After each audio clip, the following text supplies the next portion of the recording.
venite adoremus, venite adoremus,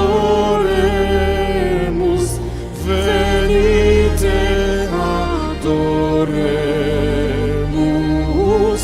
Dominum.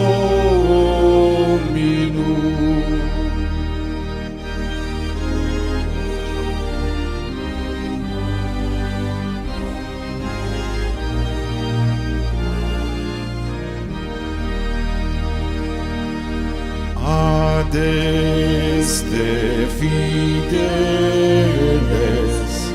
late triumphantes, venite, venite in Bethlehem.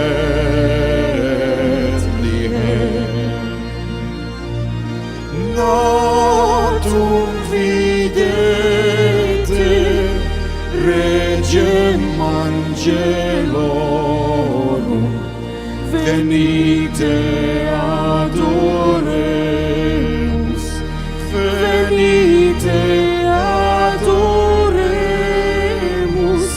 venite adoremus Dominum.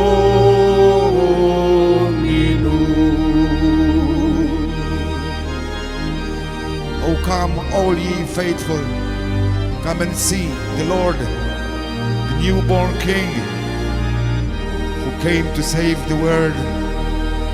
Oh, come, all ye faithful, joyful and triumphant. Oh, come ye to Bethlehem. Come and behold him, born the King of angels. Oh, come, let us adore. Inselmulkom. Din hija xandira diretta minn Villa Randil, il-ġonna tal-Mall fil-belt Victoria Għawdex, fejn se nwaslulkom qudiesa fl-għeluq tal-jum tal-miliet immexxija mill-Isqof ta' Għawdex Anton Tewma. Il-Knisja llum 25 ta' Diċembru tiċċelebra s-solennità tat-twelid ta' Siedna Ġesu Kristu. Natukom il-koll il-miliet it-tajjeb u nsellmu b'mod partikolari lilkom l-anzjani, il-morda, dawk li ma stajtux tkunu preżenti fiżikament għaċ-ċelebrazzjoni tal-qudiesa illum jum il-miliet u għalhekk qegħdin issegwu din ix-xandira. Ninaqdu flimkien fil-ferħ tal-Knisja kollha hekk kif illum nitennew bit-twelid ta' Siedna. Inkantaw flimkien Adeste Fidelis, ninġabru Jansara, nersqu lejn it-tarbija ta' Betlem sabiex minna nieħdu il-faraġ, id-dawl, l-imħabba illi Alla għandu għal bniedem hekk li ried jibgħat lill-Ibnu l-waħdini fid-dinja biex isalvana. Nixtaħtu fl-art bil-iman, nadurar.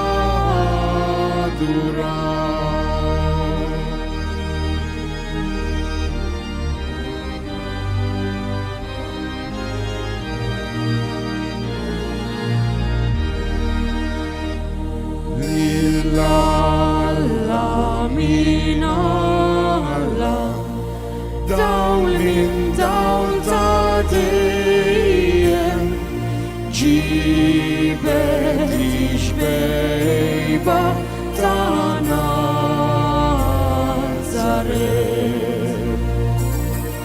Dak ta' sewa Allah, sit tal-art u jissema, nixteħtu fl-art bil-qima, nixteħtu fl-art bil-qima, nixteħtu fl-art bil-qima, nadurar.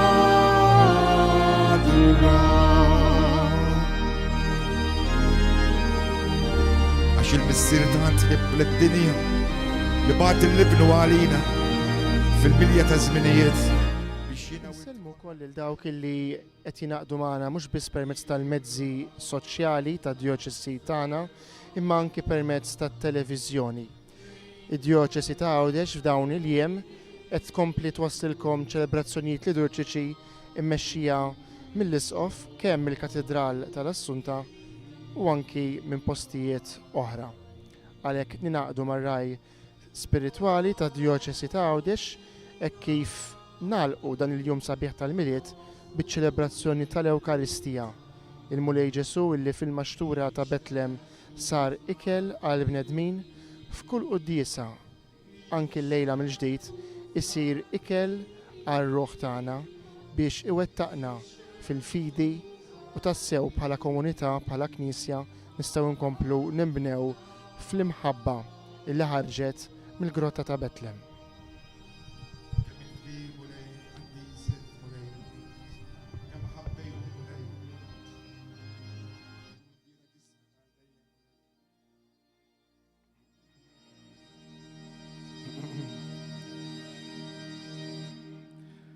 Fl-isem tal-Missier u tal-Iben u tal-Ispiritu Santu, amen. Il-miliet it-tajjeb lil kulħadd. Il-grazzja ta' Sidna Ġesu Kristu, l-imħabba talla u laqda fl-Ispiritu Santu tkun magħkom il-koll. Festa sabiħa ħafna u kemm xi ħaġa sabiħa li qegħdin intemmu dan il-jum bl-Ewkaristija, bil-Qudiesa. Biex nitħejjew tajjeb ħalli niċċelebraw kif jixraq din il-festa, ejjew narfu li aħna ma jistħoqilniex li aħna mitinbejn, li aħna dajfejn imma li Ġesu iħobna, li Ġesu jaħfrilna. Fiskiet nitolbuh maħfra tan-nuqqasijiet tagħna.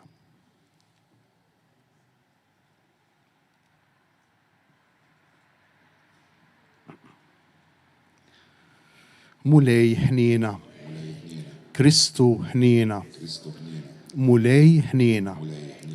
Iħenna lina Alla li jista' kollox, jaħfrilna dnubitna u jwassalna għal-ħajja ta' dejjem. Issa nkantaw flimkien dak li qalu l-anġli fuq l-art ta' Betlem, il-glorja nkantaw flimkien. Gloria, Floritas mewit.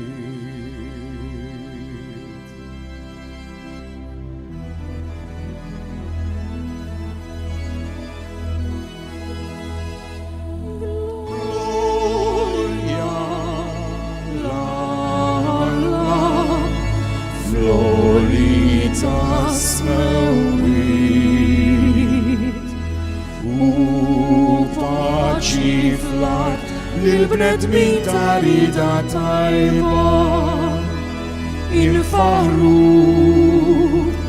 imberku naduraw nadu bġieħ inroddu lek ħajra l-glorja kbira tijek. Mulej Alla, Sultan tas-sema, Alla bissir li tista' kollox. Mulej ben waħdini Ġesu Kristu, mulej Alla, għaluf talla bin il-Messir. Inti li tneħħit nubit ta' dinja ħenna lina. Inti li tneħħit nubit ta' dinja il-qajid tal-btana.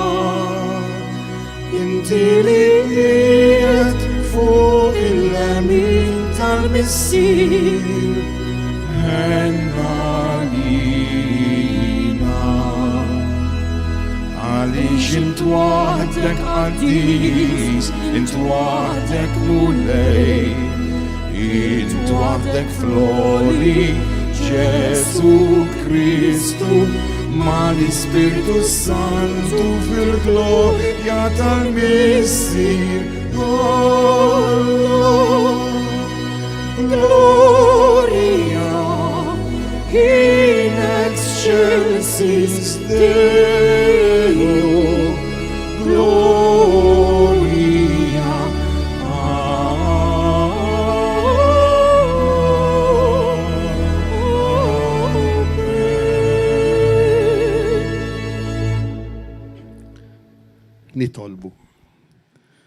U Alla, indawwalt dan il-lejl qaddejs bid-dija tad-dawl veru.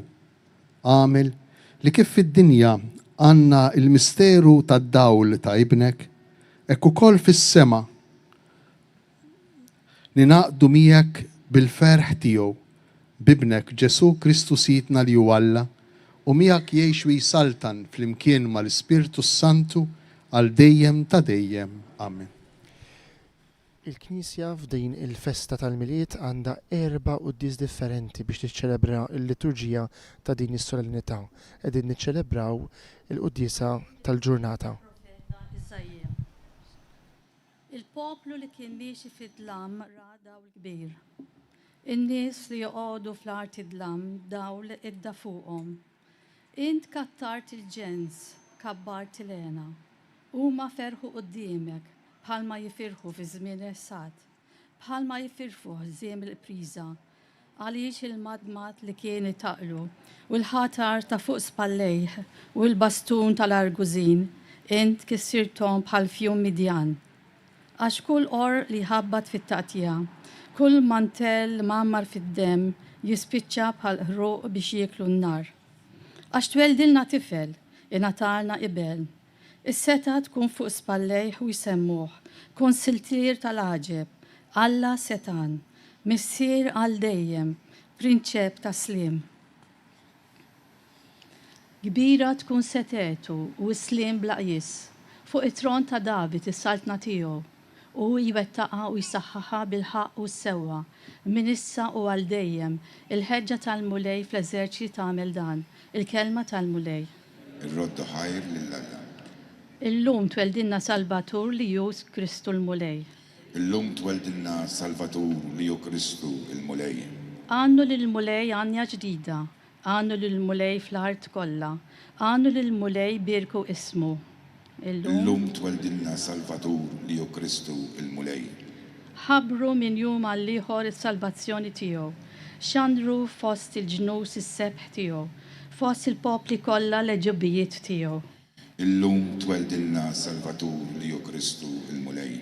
Ħajjifirħu smewiet u titenna l-art, ħajħabbat il-baħar u kull ma fih, ħajjifraħ ir-raba u kull ma fih, u jannu bil-ferħ is-siġar kollha tal-bosk. Illum tweldinna Salvatur li hu Kristu il-mulej.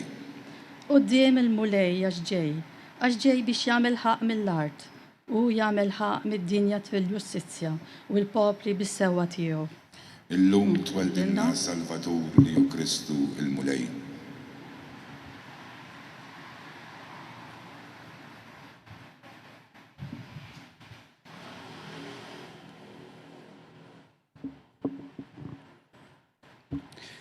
Għarajn mill-litra ta' San Paolo apostlu li Titu. Aziz, deret il-grazzja ta' Alla għas-salvazzjoni l-bnedmin kollha. Trawimma warbu l-ħażen u l-ġibdiet tal-dinja biex ngħixu bir-raża u l-ġustizzja u t-tieba f'dan iż-żmien. U nistennew it-tama ħinja u d-dera tal-glorja tal-kbir Alla u Salvatur tagħna Ġesu Kristu. U li tallilu nnifsu għalina biex jifdina minn kull ħażen u jnaddafna u jagħmel minna poplu magħżul għalih, poplu mħeġġeġ għalem mil it-tajjeb. Il-kelma tal-mulej. Ir-roddu ħajr lill-Alla.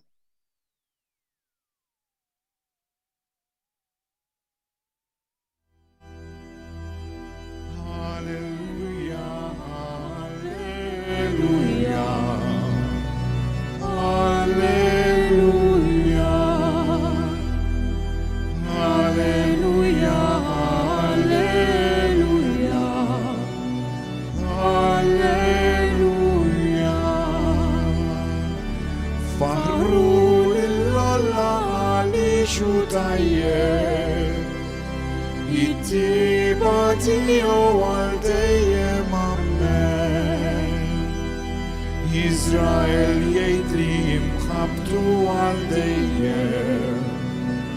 Alleluja, alleluja, alleluja, alleluja.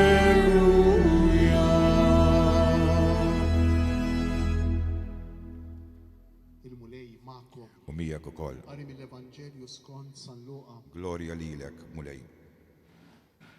F'dik il-ħabta Ċesari Awgustu ħareġ digriet biex isir ċensiment fid-dinja kollha. Dan kien l-ewwel ċensiment li sar meta Quirino kien gvernatur tas-Sirja. U kulħadd mar biex jinkiteb kull wieħed fil-belt tiegħu. Giuseppe wkoll mar mill-Galilija mill-belt ta' Nazaret u tela l-Ludija fil-belt ta' David jisimha Betlehem għax hu kien mid-dar u l-familja ta' David biex jinkiteb flimkien ma' Marija l-arusa tiegħu li kienet ila. Ġara li meta kienu hemm Marija l-ila żmien biex teħles. U wildet l-ewwel iben tagħha fi sqietu u medditu f'maxtura għax ma kienx hemm posta lihom fil-lukanda.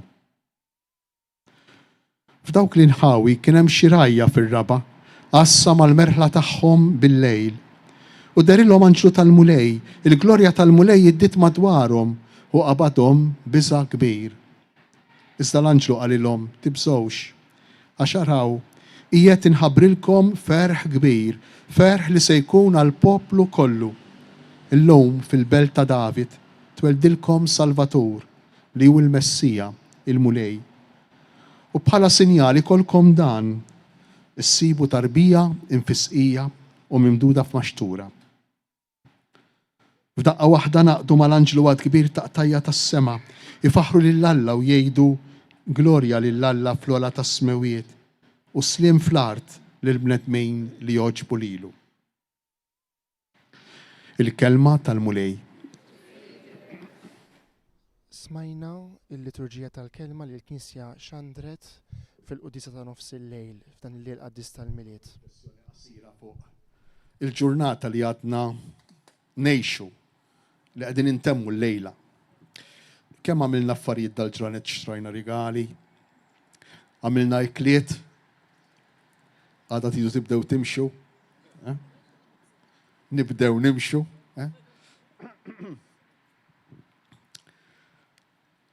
Għamilna parties tal-istaff.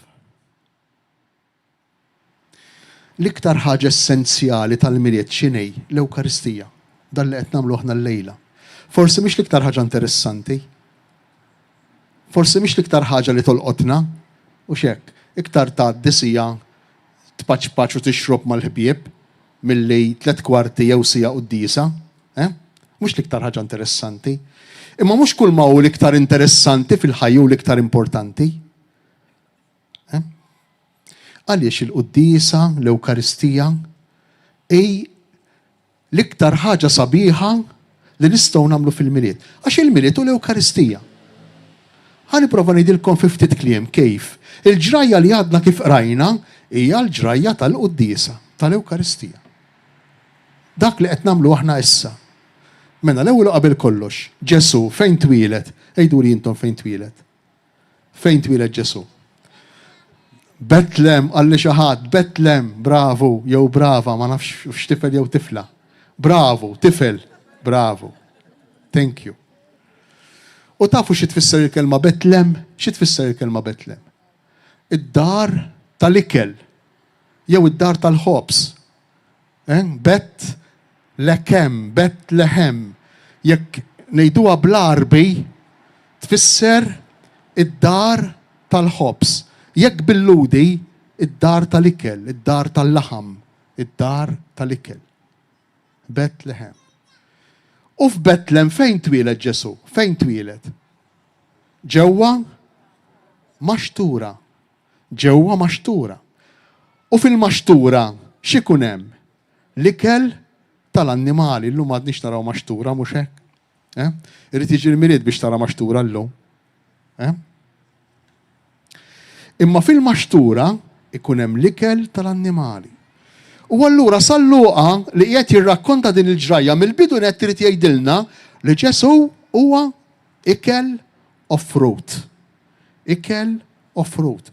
U inti l-ikel x'ħin tieklu x'jagħmel l-ikel? Lu jispiċċa, l-ikel jispiċċa. Imma jinbidel fik. Mhux hekk? L-ikel li nieklu jinbidel fina. Aħna frott l-ikel li nieklu. U allura meta Ġesu jitwieled f'Betlem u jitwieled ġewwa maxtura, qiegħed jgħidilna li Ġesu huwa offrut bħala ikel lilna, fuq kollox offrut lilna bħala ikel meta u xejn jekk mhux fl-Ewkaristija. Imma mhux biss. Interessanti għax Salluqa jgħidilna li Ġesu twieled f'maxtura, poġġitu f'maxtura għax ma kienx hemm posta lihom fejn?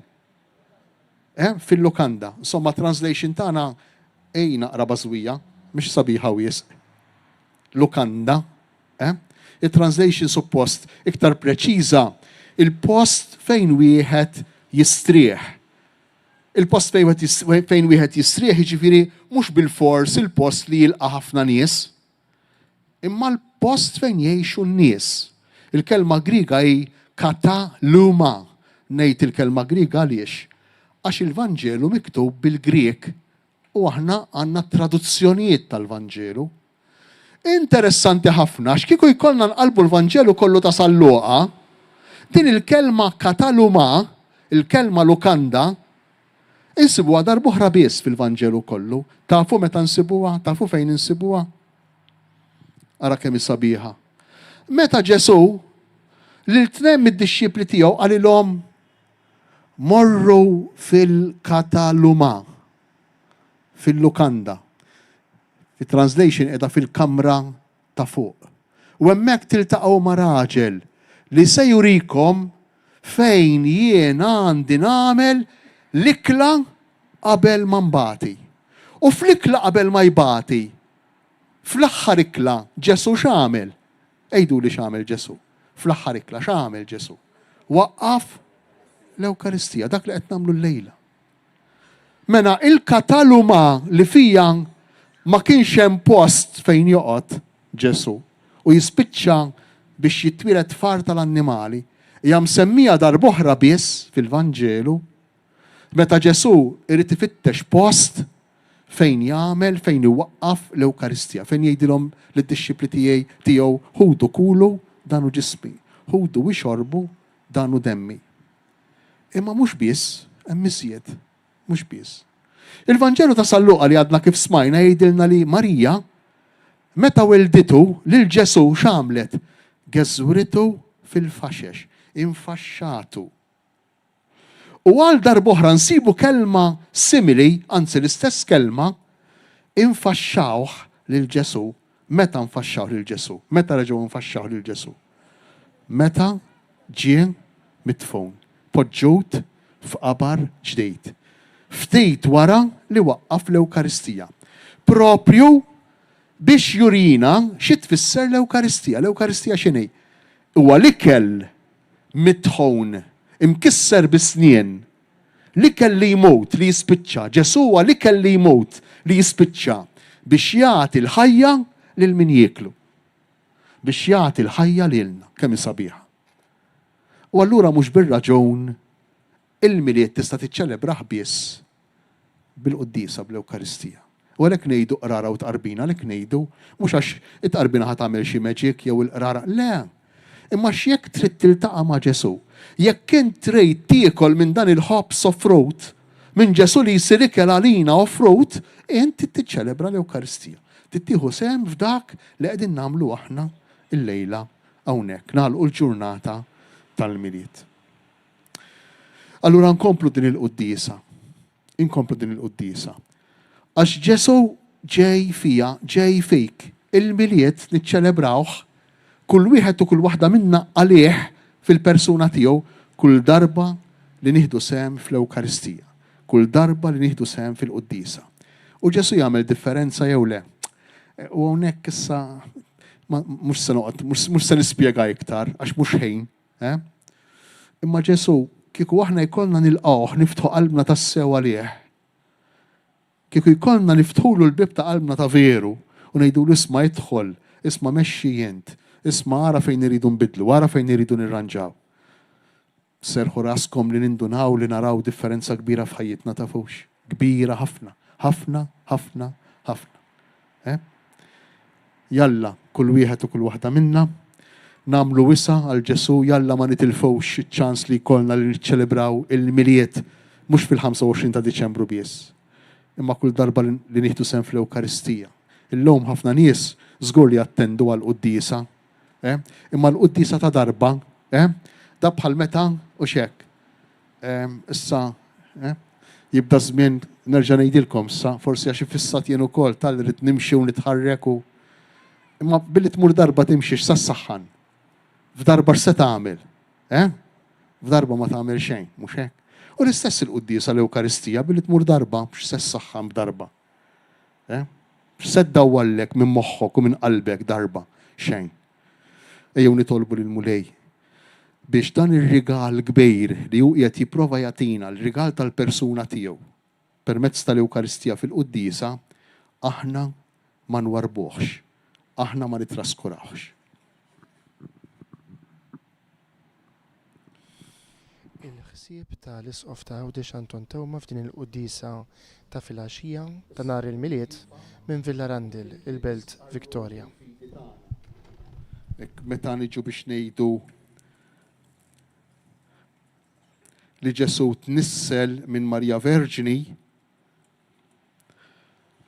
nieqfu ftit u nagħmlu mument qasir ta' riflessjoni, mument qasir ta' adorazzjoni biex infakru dan il-misteru kbir ta' Alla illi jsir bniedem f'nofsna. Ngħidu flimkien. Jiena nemmen f'Alla wieħed, il-missier li jista' kollox, li ħalaq is-sema u l-art, dak kollu li jidher u dak li ma jidirx. U f'Mulej wieħed Ġesu Kristu, iben waħdini ta' Alla, imnisser mill-missier qabel kull żmien. Alla minn Alla, dawl minn dawl, Alla veru minn Alla veru. Imnisser mhux magħmul, natura waħda mal-missier u bih sar kollox. Niżel mis-smewiet għalina l-bnedmin u għal-fidwa tagħna u ħal ġisem bis-seta tal-Ispirtu Santu minn Marija Verġni u sar bniedem. Nieqfu għal-moment ta' naduraw dan il-misteru kbir.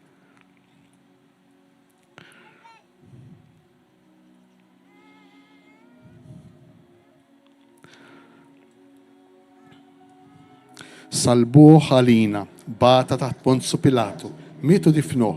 Fit-tielet jum qam minn bejn l-imwiet skont il-kotba mqazza u tela s-sema, qiegħed fuq il-lemin tal-missier, u għandu jerġa' jiġi bil-glorja biex jagħmel ħaq mill-ħajjin u mill-mejtin. U s-saltna tiegħu ma jkollix tmiem, u fl-Ispirtu Santu Mulej li jagħti l-ħajja li ġej mill-missier u mill-liben, li hu meqjum imweġġaħ flimkien mal-missier u mal-liben, u li tkellem f'fom il-profeti. U fi knisja waħda, qaddisa, kattolika, apostolika, nistqar ma'mudija waħda għal maħfra ta' dnubiet, nistenna l-qawma mill-imwiet u l-ħajja ta' smilli ġej. Amen. Issa fiduċja sħiħa fil-Mulej inresqulu t-talbiet u x-xewqat tagħna. Nixtieq l-ewwel qabel kollox nitlob għal dawk kollha li bħalissa għaddejjin minn xi tip ta' tbatija. Kemm tal-moħħ, kemm tal-qalb, kemm tal-ġisem. Biex il-Mulej jagħtihom id-dawl fid-dlam li qegħdin fih nitolbu. Ismana nitolbuk Mulej. Nitolbu għall-Knisja, il-Papa, l-Isfijiet, is-Saċerdoti, biex inkunu tassew xieda u mhux bil-paroli biss, imma bil-ħajja tagħna u bl-azzjonijiet tagħna ta' Ġesu illi mhux għajri mħabba u ġenerożità nitolbu. Ismana nitolbuk Mulej. Nitolbu għal-morda kollha u għal dawk li jieħdu ħsiebhom li f'dawn il-jiem tal-miliet ħafna drabi id-batija tidher aktar ibsa, aktar diffiċli, dawk li jinsabu fl-isptar, dawk li jinsabu fil-ħabs, biex il-Mulej jibatilhom l-anġlu li tista' tkun jien, nista' nkun jien, jistgħu jkunu bnedmejn biex jagħtihom il-konsolazzjoni tiegħu. Nitolbu. Ismana nitolbu Mulej. Jekk nixtieq nitolbu wkoll skont l-intenzjoni tagħkom hawnhekk, żgur li kulħadd hawnhekk f'qalbu għandu talba x'jagħmel, għandu xewqa li jixtieq jesprimi lil Mulej. Nixtieq f'isimkom noffri dawn ix-xewqat tagħkom lil Alla l-Missier. Nitolbu. Ismana nitolbuk Mulej. Nitolbu għall-irwieħ tal-mejtin kollha tagħna, mod speċjali li għaddew għal ħajja ta' dejjem matul is-sena li għaddiet, biex il-mulej jagħtihom il-mistrieħ ta' dejjem u lilna jagħtina li nissaħħu fil-fidi fil-qawmien nitolbu. Ismana nitolbu mulej. Inroddulek ħajr missier għaddejs. Għax inti għalkemm mhux dejjem tatina dak li aħna nitolbuk, imma dejjem tatina dak li verament għandna bżonn. Għax int missier li tgħix fis-saltan għal dejjem ta' dejjem. Amen. Untu bil-qiegħda.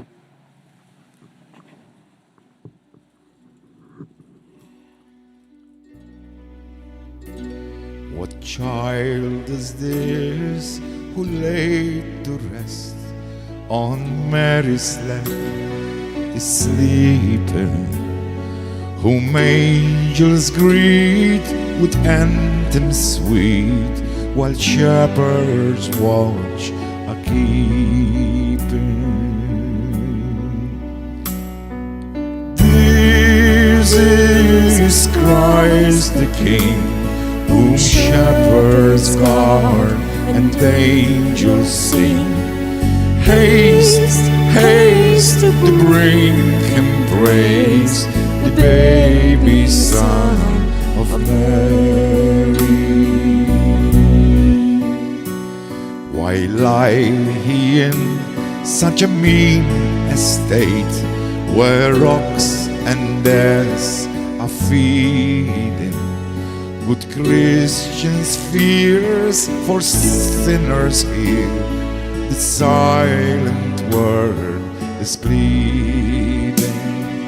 This is Christ the King, whom shepherds guard and angels sing. Haste, haste to bring him praise, the baby son of Mary. So bring him incense, gold and myrrh, come peasant king, to own him. The King of Kings salvation brings, let loving hearts enthrone him. This is Christ the King, whom shepherds guard and angels sing. Haste, haste to bring him praise, the baby son of Mary. This is Christ the King, whom shepherds guard and angels sing. Haste, haste to bring him praise, the baby son of Mary.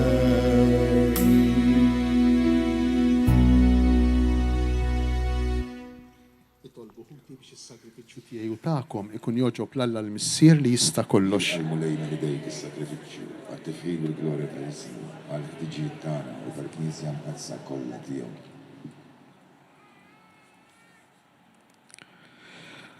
Ħadd tkun toġbok mulej l-offerta li qegħdin nagħmlulek fil-festa tal-lum. Biex b'din il-qima qaddisa tagħna u bil-grazzja tiegħek naslu għall-glorja ta' Kristu li jgħix fi saltan għal dejjem ta' dejjem. Il-mulej magħkom.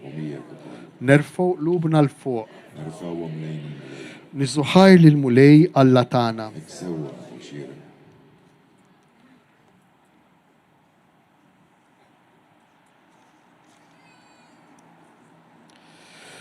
Sewwa u xieraq tas-sew, mulej missier qaddis Alla ta' dejjem li tista' kollox.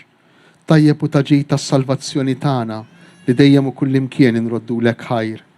Għax bil-misteru tal-verb magħmul bniedem rajna dawl ġdid mid-dija tiegħek, hekk li aħna li narfu lill-Alla f'sura li naraw, bih ninġibdu biex inħobbu dak li issa ma narawx. Għalhekk mal-anġli u mal-arkanġli, mat-troni u mad-dominazzjonijiet, mal-qtajja kollha tal-eżerċiti tas-sema, intennu l-innu tal-glorja tiegħek u ngħidu bla qiegħda.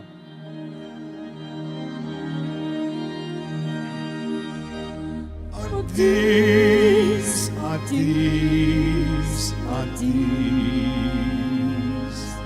Mulej Alla tal-eżerċti, isma witu l-art mimlija bil-glorja tiegħek. Hosanna, Hosanna, Hosanna, Hosanna, Hosanna, fl-oli tasmawit. Imbirek min ġej, imbirek min ġej, imbirek min ġej, fi sem il-mulej. Hosanna, Hosanna, Hosanna, fl-oli tas-sema. Hosanna, Hosanna, Hosanna, fl-oli tas-sema. Għaddejs tassew int mulej, inti lajn ta' kull qdusija. Għaddis għalek nitolbuk dawn l-offerti bil-barka tal-Ispirtu tijek biex isiru għalina l-ġisem u d-dem ta' Sidna Ġesu Kristu. Li meta kien sejjinata biex minn rajħi bati, ħajl ħobs, rat il-ħajr, qasam, tal-id-disċipli tiegħu qal. Ħudu u kulu il-koll minn dan. Għax dan huwa ġismi li jingħata għalikom. Fuq is-salib, jiena nħobbok u nadurak, Sinjur tiegħi u Alla tiegħi.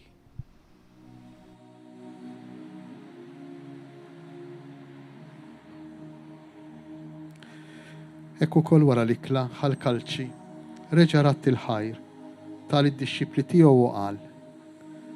Ħudu u xorbu minnu il-koll, għax dan huwa l-kalċi ta' demmi tal-patt il-ġdejt li jibqal dejjem, id-dem li jixxerret għalikom u għal-bnedmin kollha għal-maħfra ta' dnubiet. Għamlu dan b'tifkira tiegħi. Demm imqaddes ta' Ġesu imċarċar għalija fuq is-salib. Jiena nħobbok u nadurak, Sinjur tiegħi u Alla tiegħi.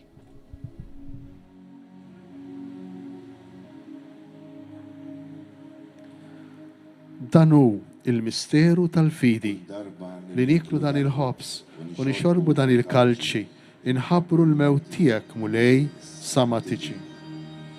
Nixteħtu fl-art bil-ima, nixteħtu fl-art bil-ima, nixteħtu fl-art bil-ima.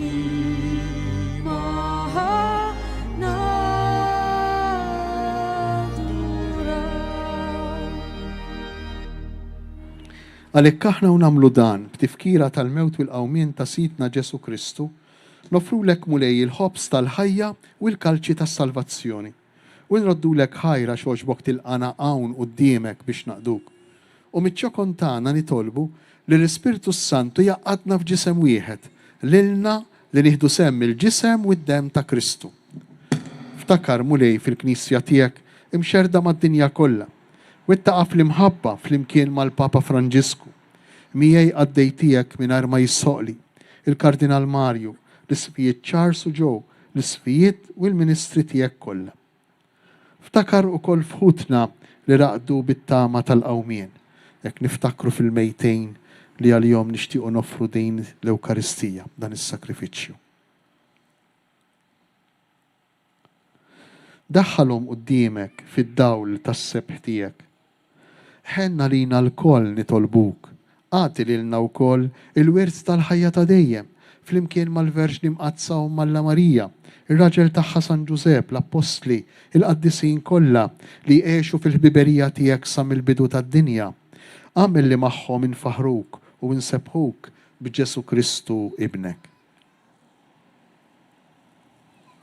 Bi Kristu, ma' Kristu, fi Kristu, Jingħata lilek Alla Missier li tista' kollox flimkien mal-Ispirtu Santu kull ġieħu glorja għal dejjem ta' dejjem. Amen. Nejxu il-miliet to the full jekk aħna b'xi mod insiru xi ftejt ikel biex ħaddieħor jgħix, ikel għal ħaddieħor. Żgur li ħafna minnkom diġà kontu ikel illum matul il-ġurnata min jaf kemm qdejtu entu lil xulxejn. Hekk nissuġġerilkom jekk xi ħadd iħoss li bil-qawwa tal-Ispirtu Santu iħoss ix-xewqa li jkun ikel għal xi ħadd għal ħaddieħor. Forsi hemm persuna li ġik frasek li tċemplilha imma traskurajt. Forsi hemm xi ħadd li kelma tiegħek tista' terfgħu imma ħallejta fil-ġemp għax kellek affarijiet oħra x'tagħmel. Il-miliet ma jispiċċjax illum, ma jaqafx illum, dejjem hemm żmien biex insiru ikel għall-oħrajn. U hekk il-miliet inkunu ngħixuh to the full fil-milja tiegħu. U nħossuh tassew il-ferħ tal-miliet, il-ferħ li ħabbru l-anġli fuq l-art ta' Betlem. Ejjew induru lejn il-Missier tagħna tas-sema u nitolbuh l-għajnuna, inkantaw flimkien.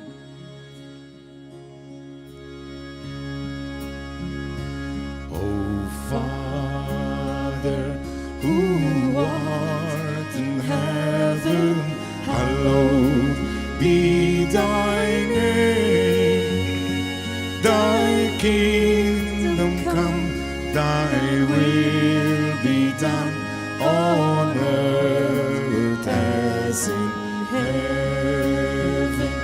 Give us today our daily bread, and forgive our sins as we forgive each one of those who sins against us. And lead us not And lead to the time of trial, to the time of trial, but deliver us from evil. For thine is the kingdom, the power, and the glory. Let all the people say Amen in every tribe and tongue. Let every heart's desire be joined to see the kingdom come. let every hope Let every hope and every dream Be born in love again. Let Let all the world sing with one voice. Let the people say Amen. let all the people Let all the people say Amen. In every tribe and tongue. Let Let every heart's desire be joined to see the kingdom come. let every hope Let every hope and every dream be born in love again. Let all the world sing with one voice. Let the people say Amen.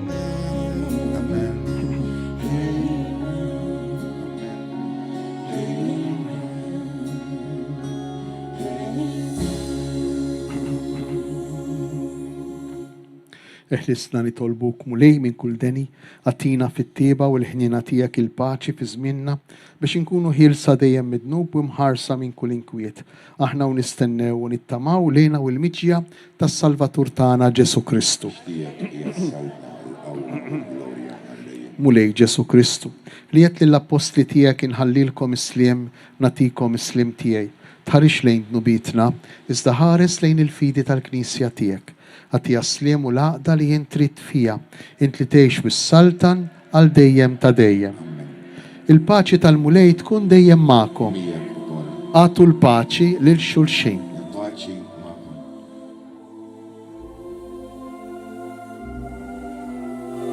Ejjew ngħidu flimkien u bil-qalb ħaruf ta' Alla nitneħħi d-nubiet tad-dinja ħenna lina. ħaruf ta' Alla li tneħħi d-nubiet tad-dinja ħenna lina. ħaruf ta' Alla li tneħħi d-nubiet tad-dinja għatina l-paċi.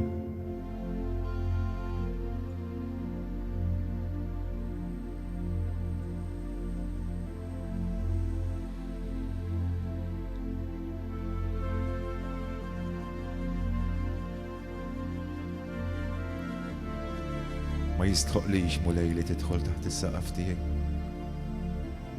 Qal dak iċ-ċenturjun. U Ġesu qal ma rajtx fidi bħal din ġew Iżrael kollu. Danu il-ħaruf tagħna, danu Ġesu li jerfa' fuq l-ħtija tagħna. L-ikel lest biex jiġi mkisser minna biex jagħtina l-ħajja. Ħennina aħna li aħna mistiedna għal din l-ikla tal-ħaruf. Mulej, ma jisħoqlejx li tidħol taħt is-saqaf tiegħi, istejt kelma waħda u ruħi tkun infejqa.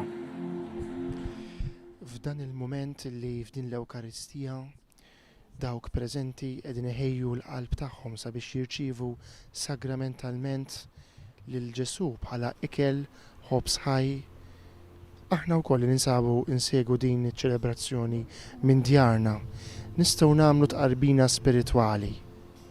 Nistgħu fil-qalb tagħna nixxenqu illi Ġesu ikun ħaj preżenti fostna.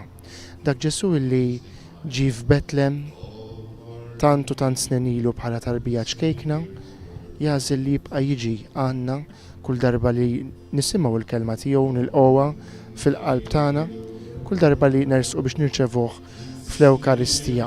Kien dan il-misteru illi San Franġisk ta' Assisi 800 sena ilu fi Greċja ried illi kull bniedem jerġa' jagħmel esperjenza tiegħu. Fil-fatt dak l-ewwel presepju ħaj fi Greċja, Franġisku ried li jiġi ċelebrat fil-Qudiesa. L-altar kien il-Maxtura.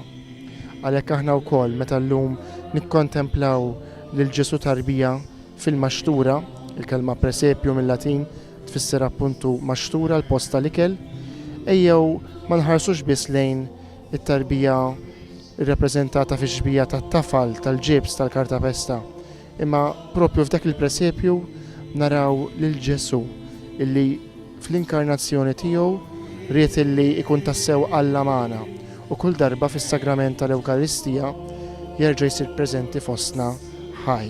Dan hu tassew il-miliet.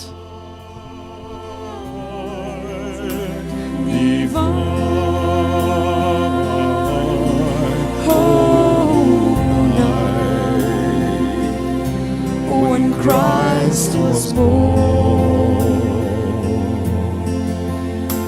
oh night divine,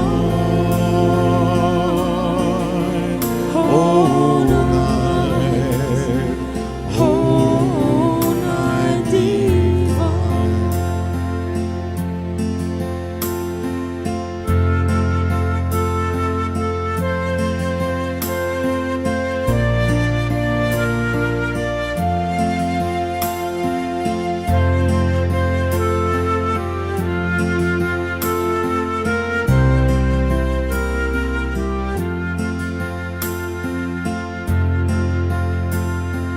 Chains he shall break, for the slave is our brother, and in his name all oppression shall cease.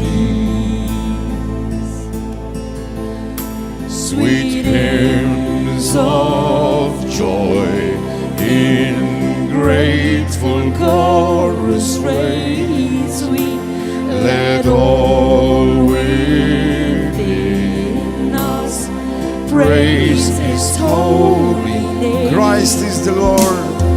Christ is the Lord. The name forever praise we.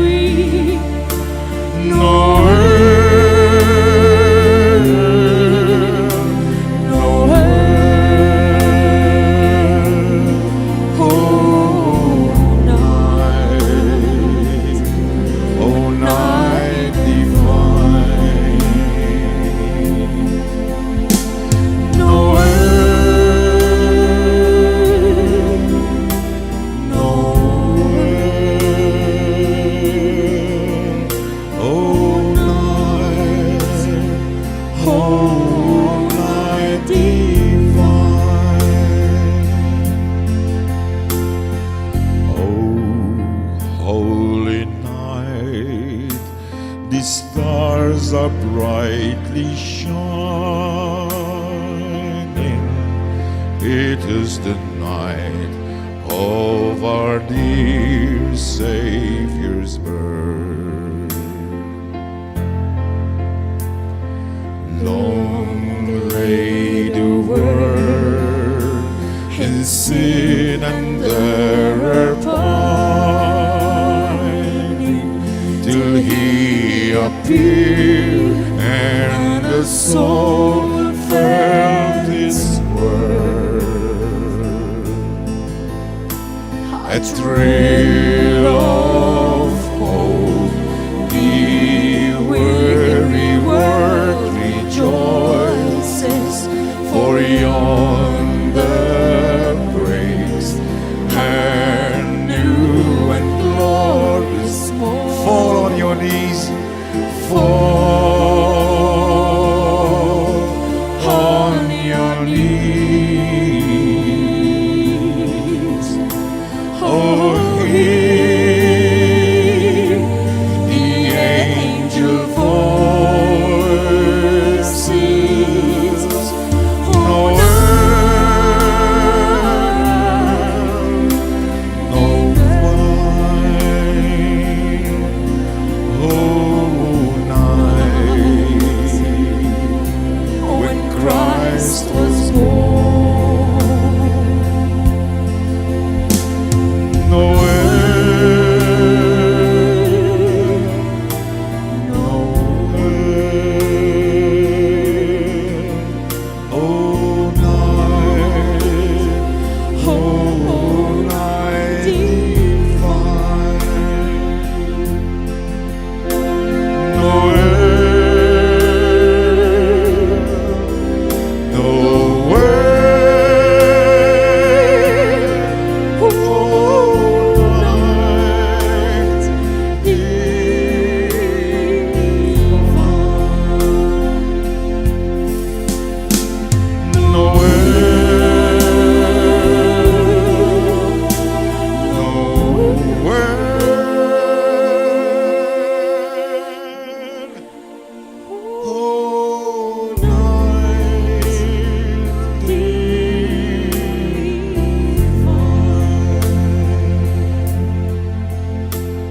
No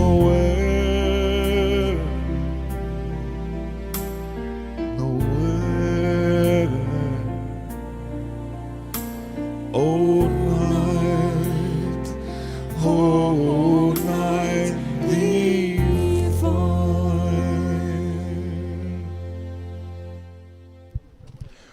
Oh holy night, oh night divine, il-lejl tassew kbir, illi fih xelet il-kewba, ix-xemx tal-ġustizzja, Ġesu Kristu, it-twelid tiegħu ferraħ tassew lid-dinja kollha. Nibqgħu fil-kwiet nistennew l-aħħar momenti ta' din iċ-ċelebrazzjoni tal-Quddisa, il-barka tal-aħħar.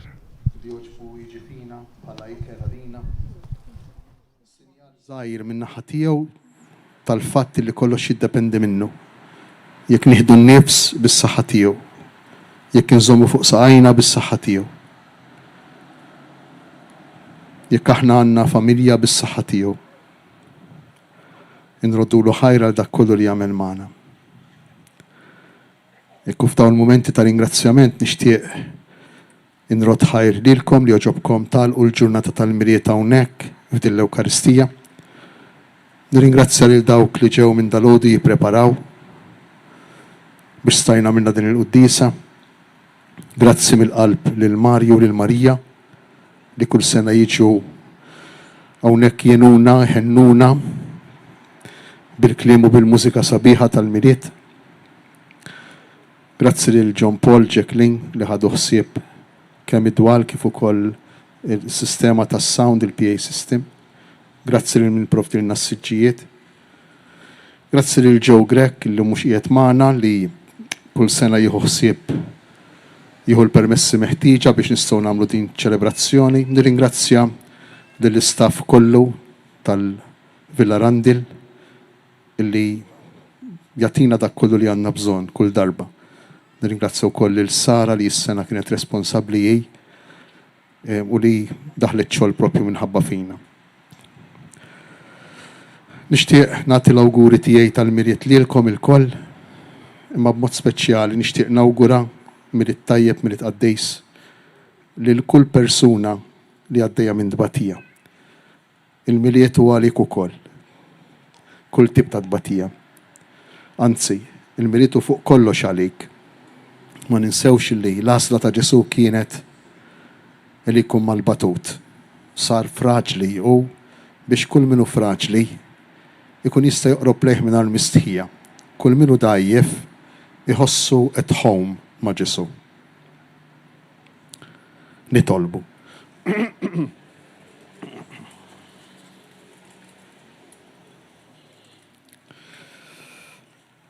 Atina nitolbuk mulej Alla tagħna. Aħna u niċċelebraw is-solennità tat-twelid ta' ibnek il-waħdini biex jistħoqilna nissieħbu miegħu fil-glorja permezz ta' ħajja tajba. Bi Kristu Sidna. Amen. Il-mulej magħkom. Iberikkom, iħariskom Alla li jista' kollox. Il-Missier, l-Iben u l-Ispirtu Santu. Amen. Morru u għejxu fil-paċi ta' Kristu. Il-miriet it-tajjeb il-kulħadd.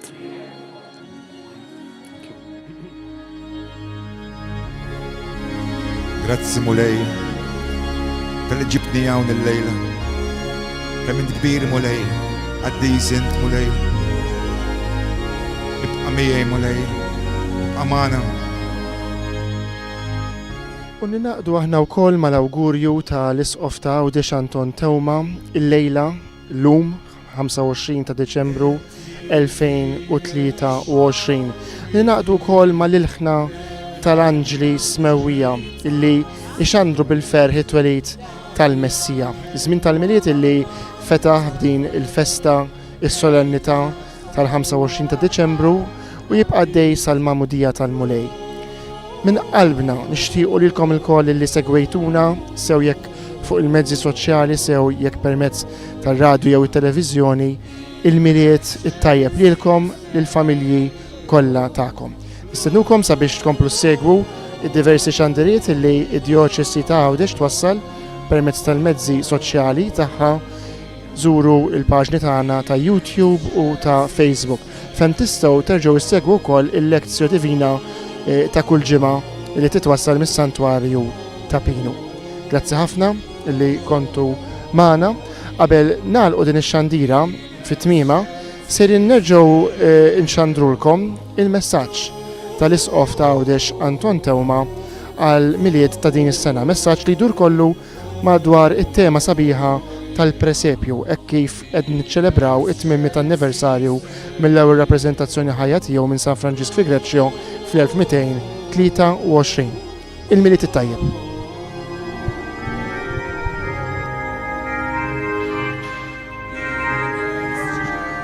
Tmien sena ilu San Franġisk b'għajnuna ta' raġel Sinjur Giovanni minn Parma ġewwa Greċja għamel rappreżentazzjoni tat-twelid ta' Ġesu li kienet ġrat snin qabel ġewwa Betlem.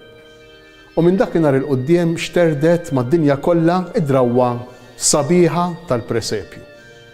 Il-presepju għalina l-Maltejn u l-Awċejn u xi ħaġa importanti ħafna marbuta ma' żmien tal-milied. Għandu seħer fih il-presepju u warana f'dawn iż-żminijiet induru l-hawn u l-hemm u naraw il-presepji u forsi wkoll u jalla kull wieħed u kull waħda minna fil-familji tagħna għandna daqsxejn ta' presepju, jew żgħir jew kbir. Għaliex il-presepju jiġbidna daqshekk? Kif ikollna niffukaw ftit fuq kull presepju li aħna naraw jew li aħna rajna f'dawn il-ġranet, nindunaw li fiċ-ċentru tiegħu hemm familja. Hemm Giuseppi, hemm Marija u hemm tarbija. Dawn mhumiex qegħdin f'xi dar sinjura, mhumiex qegħdin f'xi villa nobli, imma far, anzi ħafna drabi dan l-ar ikun f'kuntrast ma' djar isbaħ illi jkunu qrib jew il-bot minnu. Imma għaliex Marija, Giuseppi u Ġesu jolqtuna u jiġbduna? Għax fl-aħħar mill-aħħar l-importanti mhux il-ġebel, mhux il-kumdità u s-sabiħ illi għandna fid-dar, imma l-iktar importanti huma ir-relazzjonijiet ta' bejnietna. Meta nħarsu lejn il-pasturi, lejn l-istatwa ta' Marija, ta' Giuseppi u ta' Ġesu, nindunaw b'ċerta ħlewwa ħirġa mill-persuna tagħhom. Forsi trid tgħidilna illi ir-relazzjonijiet tagħna jridu jkunu maġunejn b'ħafna ħlewwa, b'ħafna mħabba, b'ħafna modrija, b'ħafna maħfra. Jekk ikollna noħorġu l-barra mill-grotta, niltaqgħu ma' diversi personaġġi bħal huma rajja jew nies jaħdmu fid-djar jew fil-belt. Ir-rajja kienu meqjusejn bħala dawk in-nies l-iktar iddisgrazzjati, dawk in-nies li kienu xortihom ħażina, dawk in-nies li kienu imbedejn il-barra mill-bqija tas-soċjetà. Forsi uħud anke minna li qegħdin nisimgħu kultant inħossuna differenti. Ġratilna xi ħaġa li ġalna inħossuna differenti minn ħaddieħor, forsi inqas minn ħaddieħor. Propju ir-rajja illi mexxejn lejn l-ar, lejn il-grotta, lejn Ġesu huma għalina sejħa biex ma nħossuniex il-bogħod mill-persuna ta' Ġesu, anzi, Ġesu propju lir-rajja iwassal l-ewwel aħbar sabiħa ta' ferħ u propju lilek lilna li forsi kultant nisbaljaw, inħossuna dajfa, fraġli, anki fl-istess relazzjonijiet li għadna kif tkellimna fuqhom, propju lilna Ġesu jixtieq madwaru biex jagħtina l-għena tiegħu, il-paċi tiegħu.